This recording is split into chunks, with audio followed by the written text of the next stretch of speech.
உன்னை பார்த்ததும் இன்று திருநாள் என்கின்றேன்.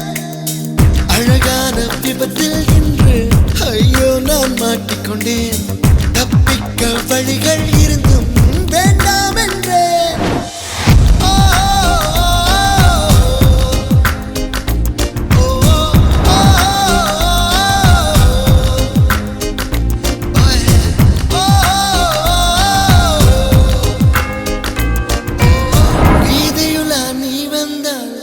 தெருவிளக்கும் கண்ணடிக்கும் வீடு செல்ல சூரியனும் அடம் பிடிக்குமே.